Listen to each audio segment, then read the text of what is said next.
Hey everyone, and welcome to The Explainer. I am absolutely pumped to have you here with us today.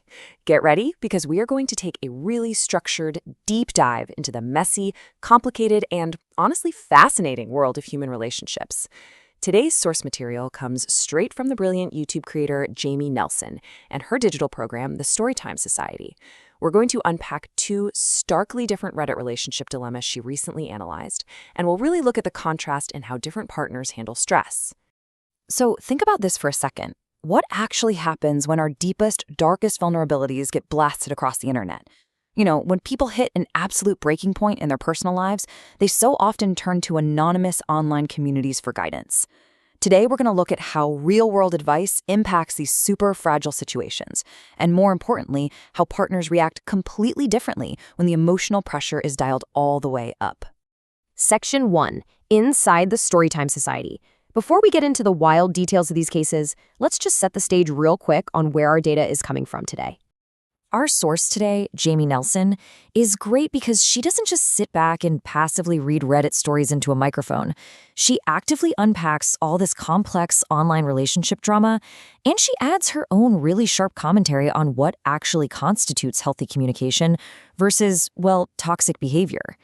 She uses these anonymous submissions as this powerful lens to highlight the real dangers of emotional abuse and, on the flip side, the vital necessity of having a supportive partner. Section 2. Case 1. Wedding Night Anxiety. Okay, let's just dive right into this first one. We are looking at a narrative centering on a 22-year-old religious woman who is just 1 month away from her wedding day. To put it in her own words, this poor bride is experiencing intense, literally paralyzing anxiety. But it's not just about her lack of physical experience or the pressure of being a virgin on her wedding night. This fear is deeply rooted in a heartbreaking history of cruel, hypercritical comments from her own mother regarding her weight, which actually led to a long, really painful battle with an eating disorder. While analyzing this specific case, Jamie Nelson brings up a fascinating and vital point about a condition called vaginismus. Nelson points out that heavy psychological trauma and religious shame surrounding intimacy can sometimes cause this exact physical reaction, which is basically an involuntary contraction of the pelvic floor muscles.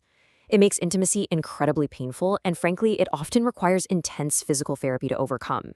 It's just a stark reminder of how deeply our mental and psychological state affects our physical bodies. So, how did the internet respond to a terrified young bride? Actually, brilliantly. You might expect the internet to be harsh, but Reddit's advice here was overwhelmingly gentle and super practical.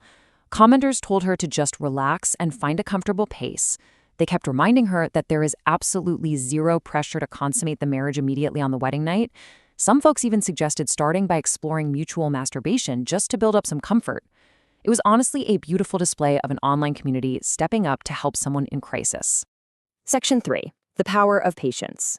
Let's fast forward and see how this advice and her fiancé's reaction actually played out in the end.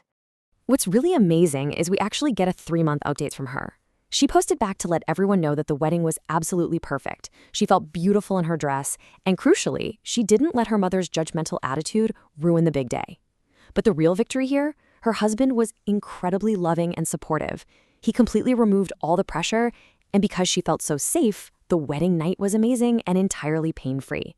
It's just a perfect example of how a supportive partnership fosters true intimacy. Section 4, Case 2, a toxic argument. All right, we are doing a massive 180 here, folks. We need to shift gears significantly and prepare for a completely different, much more volatile relationship dynamic. Brace yourselves for this one. We have a 28-year-old man describing an explosive fight with his girlfriend while they were on vacation. Now, she happens to be 16 weeks pregnant with twins, and in a moment of pure blinding anger, she weaponizes a sexually explicit video of an ex-boyfriend.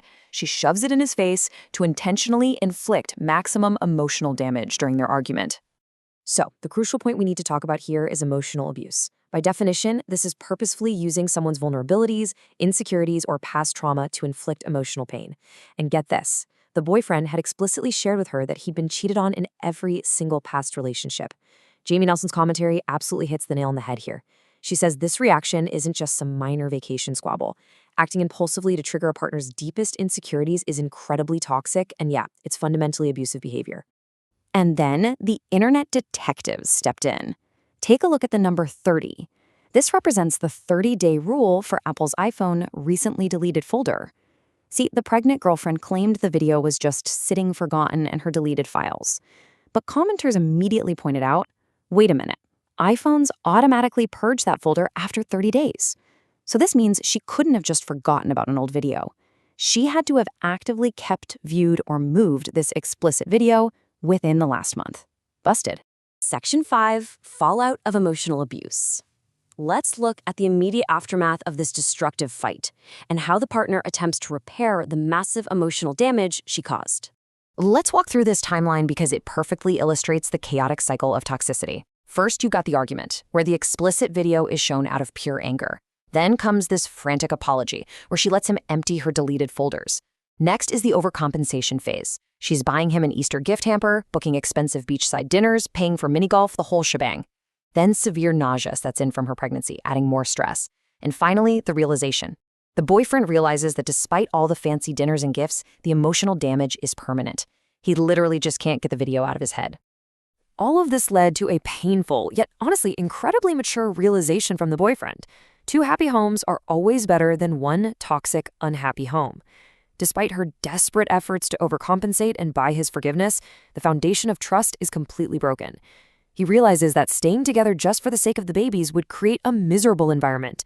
And, as Jamie Nelson agrees in her analysis, separating and co-parenting is very likely the healthiest option for everyone involved here. Section 6, Healthy versus Toxic Relationships. Let's bring this explainer home by analyzing exactly what we've learned from looking at these 2 wildly different scenarios. And this brilliantly illustrates everything we've been talking about today. It really is a tale of 2 partners. On the one hand, we have the supportive partner from our first case. He validates her fears, actively removes the pressure, and creates a totally safe space for her vulnerability. On the other hand, we have the toxic partner. She weaponizes past relationships, acts impulsively out of pure anger, and initially just dismisses her partner's deep emotional pain. The contrast is literally night and day.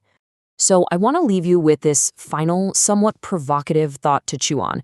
Can a foundation built on toxicity ever truly be repaired? Or is a clean break sometimes the only way forward for a family? As we've seen today through Jamie Nelson's analysis, forgiveness has hard boundaries, and conflict resolution requires a whole lot more than just expensive apologies and gifts. Think about the boundaries you set in your own life. Thank you so much for joining me for this explainer, and keep asking those tough questions. Catch you next time.